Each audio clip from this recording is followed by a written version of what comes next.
television career took off.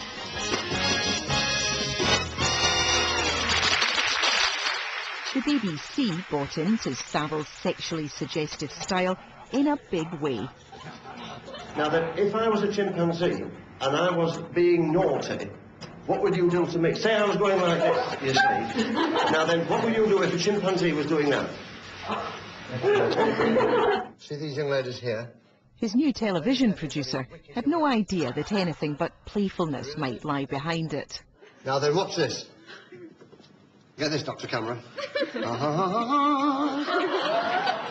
One click every trip. Now, of course, we can't have... He'd never been told about the earlier radio inquiry. I should have been told, I think.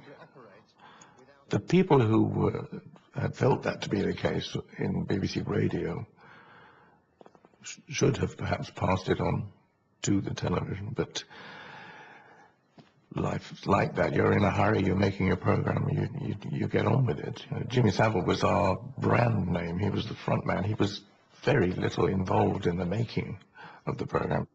Why was it that you didn't discuss these rumours with anybody else in Television Centre at the time? I don't know why it wasn't. You know, the questions you're asking me don't apply to what was going on in radio at the time, but they certainly apply to what was going on in television, apparently.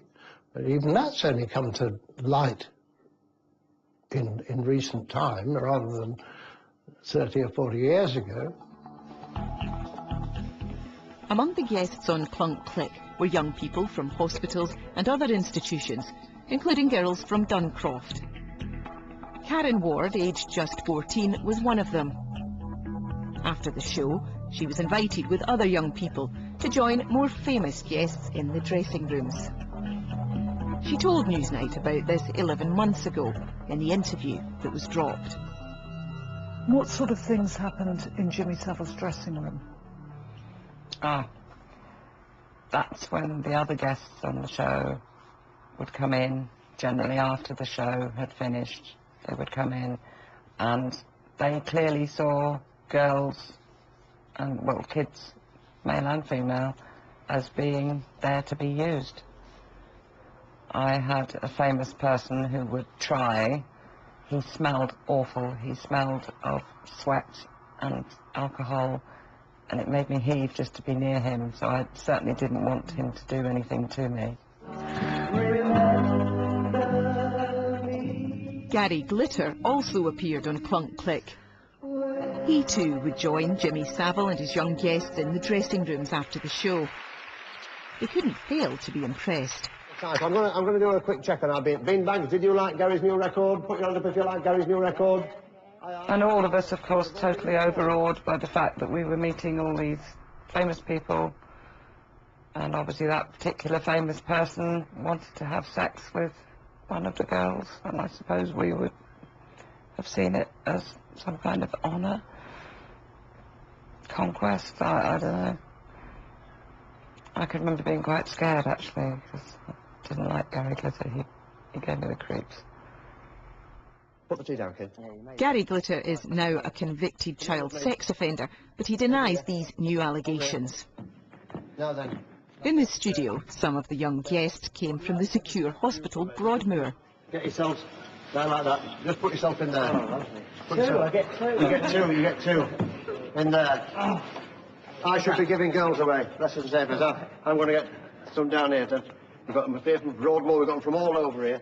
Savile's charity fundraising, he's said to have raised more than £40 million, gave him special access to many institutions and to vulnerable children. See you next week for another Clunk Click. Ahoy! I think his choice of victim is very interesting, isn't it? Who's going to take the word of a girl who's been in trouble with the law, who's found herself in an approved school, over somebody who has just, you know, a few years earlier has been made an OBE because of his relentless charity work, who's one of the biggest TV stars in the country, and is moving his way into the centre of the establishment by this point. Savile's charity work took him inside the spinal injuries unit of Stoke Mandeville Hospital. Leeds General Hospital, where he worked as a porter, and, more remarkably, into high security Broadmoor.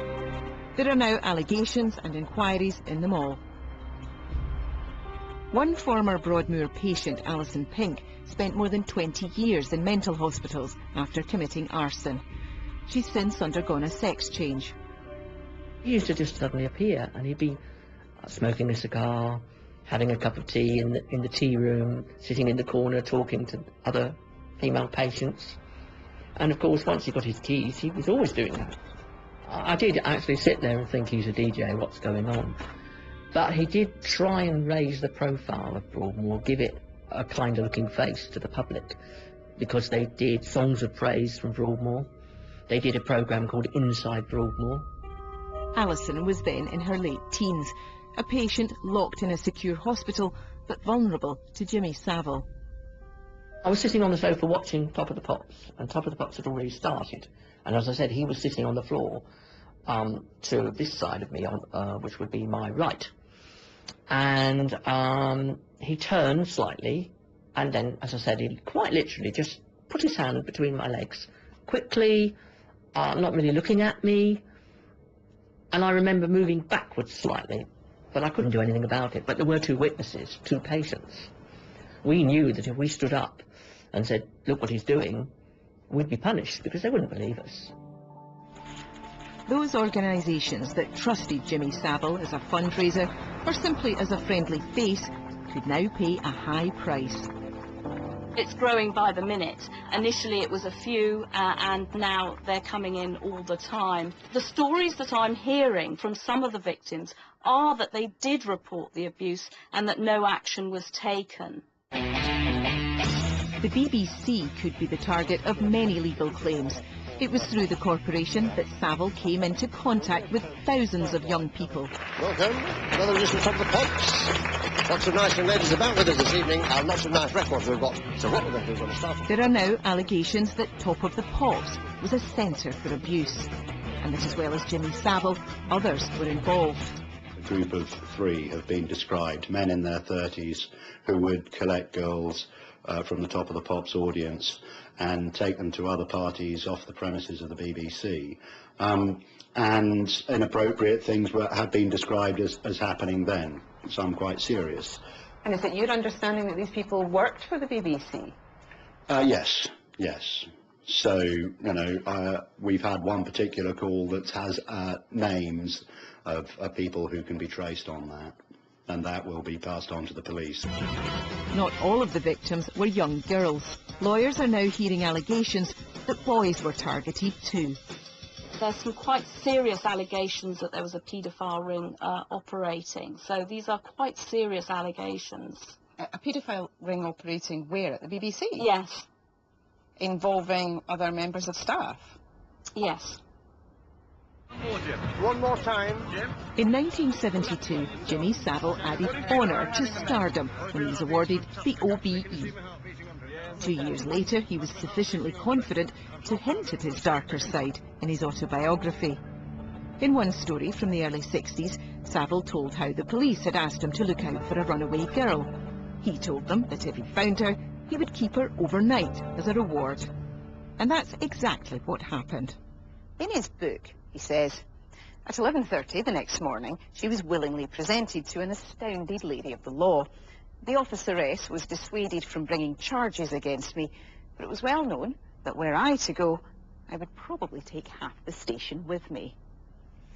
I mean, are you surprised that he was still employed by the BBC and writing this sort of stuff? Well, I am surprised, but, you know, it was a different culture at that time.